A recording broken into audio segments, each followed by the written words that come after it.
पाकिस्तान की सीमा ने भारत में 5वें बच्चे को जन्म दिया। जी हाँ, अब आप समझ गए होंगे सीमा हैदर। बहुत से लोग जानना चाह रहे थे कि साहब क्या हुआ सीमा हैदर का, ज्योति मौर्य का। तमाम कमेंट आप पढ़ते रहते हैं। आइए, सीमा हैदर पाकिस्तान की रहने वाली, कराची से चली आई भारत। पबजी खेलने में हो गई दोस्ती और दोस्ती परवान चढ़ी तो फिर आ गई भारत नेपाल के रास्ते।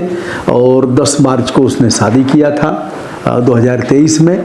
फिर चली गई थी पाकिस्तान और वहाँ से अपने बच्चों को लेकर के फिर से नेपाल के रास्ते आ गई थी भारत आने के बाद बड़ा बवाल मचा। बवाल तब मचा, हम अभी बच्चे पर आते हैं, कहाँ पैदा हुआ और नामकरण पर।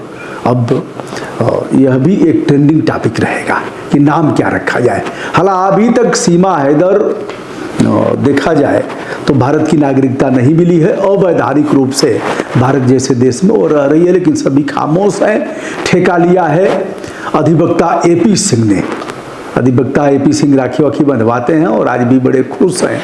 उन्होंने ही सबसे पहले इसकी सूचना दिया है कि सीमा को एक बच्ची पैदा हुई। पूरे देश और दुनिया के लिए आज बहुत ही खुशी की बात है, बधाई की बात है कि सीमा मीना, सचिन मीना के दाम्पत्य जीवन में आज उनके यहाँ सुबह 4 बजे, प्रातः 4 बजे धन लक्ष्मी, जिसे कहते हैं लक्ष्मी जी का आगमन हुआ है।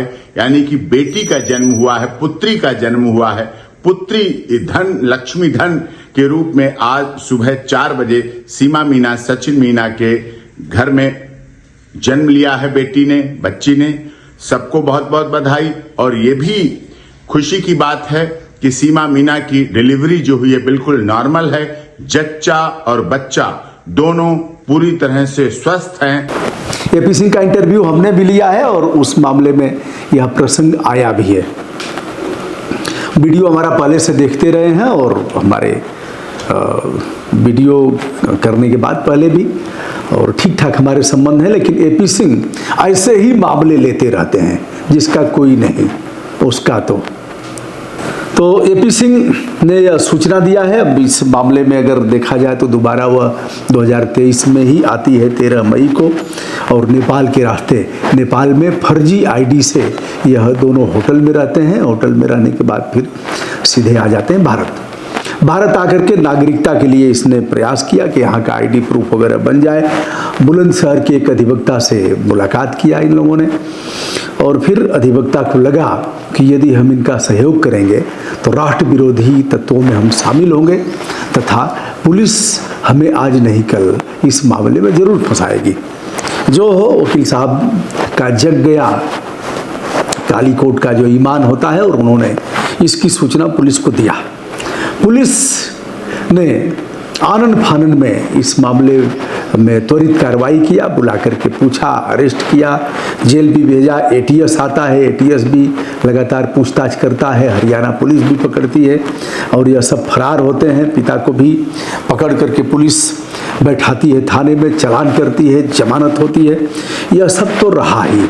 अब गुलाम हैदर जब गर्भवती होने की सूचना मिली थी कि सीमा प्रेग्नेंट है तो उसने कहा अफसोस, बीवी हमारी है और बच्चा हिंदुस्तानी होगा, हिंदुस्तानी का बेटा होगा, लेकिन बीवी हमारी है।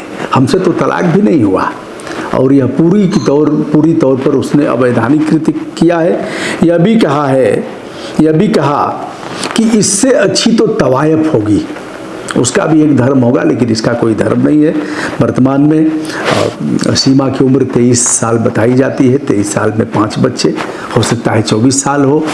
तमाम त्योहारों को सीमा ने संपादित किया, होली दीपावली से लेकर के और जो भी व्रत हैं, भगवान सूर्य को जल देने से लेकर के और छठ पूजा और यह तमाम ऐसे त्योहारों का संपादन करके लोगों का दिल जीतती रही। आज भी यह कहने वालों की कमी नहीं है कि वह पाकिस्तानी जासूस है और हमारे देश को उसे ग्रहण नहीं करना चाहिए। दूसरी तरफ सीमा का साथ देने वाले भी बहुलता में हैं। उनका यह कहना है कि ठीक है, भारतीय नारी के परिवेश में जब वह रह रही है तो उसे सनातन मान लेना चाहिए। क्या सीमा को सनातन माना जा सकता है? सारा कुछ देखने के बाद क्या भारतीय नारी के रूप में सीमा हैदर को मान्यता दी जानी चाहिए? सचिन मीणा जो रहने वाला है नोएडा का, और वहीं नोएडा में ही एक बच्ची पैदा हुई है। यह नॉर्मल डिलीवरी है कृष्णा हॉस्पिटल में। जच्चा बच्चा दोनों ठीक हैं, जल्दी ही उन्हें छुट्टी मिल जाएगी। फिर एपी सिंह कह रहे हैं कि नामकरण क्या होगा? भारत में पैदा हुई है बेटी और भारतीय जवान ने पैदा किया है उस बेटी को, भले ही वह पाकिस्तान की है लेकिन भारत के मूल स्वरूप में रच बस गई है। अब उसे हम वहाँ जारी नहीं देंगे। तो अब एक भी चीज़ यह भी होगी कि नाम क्या रखा जाएगा, अब लोग बताएंगे और इस पर भी बहस चलेगी कि नाम क्या, फिर नामकरण होगा, नामकरण का भी संस्कार किया जाएगा, गर्भाधान से लेकर के और अंतिम संस्कार है मृत्यु तक का, तो ऐसे तमाम संस्कार भी आएंगे। फिर अन्नप्राशन होगा, नामकरण होगा, फिर ऐसे तमाम संस्कारों को संपादित करेंगे। एपी सिंह की जय हो, बड़े जोरदार व्यक्ति हैं। और हमारा भी एक मामला था तो उन्होंने कहा गुरुदेव हम लड़ देंगे, कोई बात नहीं, आप कह रहे हैं तो हम लड़ देंगे। बहुत मामला हमने लड़ा है और आपका भी लड़ देंगे, ताल ठोक करके उन्होंने कहा, जबकि हम अधिवक्ता खोज रहे थे उन दिनों और मुझे सस्ते और अच्छे वकील मिल नहीं रहे थे। तो एपी सिंह के लिए हमारी शुभकामनाएं। गैर कानूनी तरीके से सीमा अभी भी रह रही हैं, कई एक मुकदमे भी हैं, लेकिन अब सीमा क्या भारत में ही रह जाएगी या पाकिस्तान का रास्ता भारत उसे दिखाएगा? अब बच्ची भी पैदा हो गई, भारतीय बच्ची, और गर्भ से लेकर के शमशान घाट तक जो भी भारत में रह रहा है उसका मौलिक अधिकार है।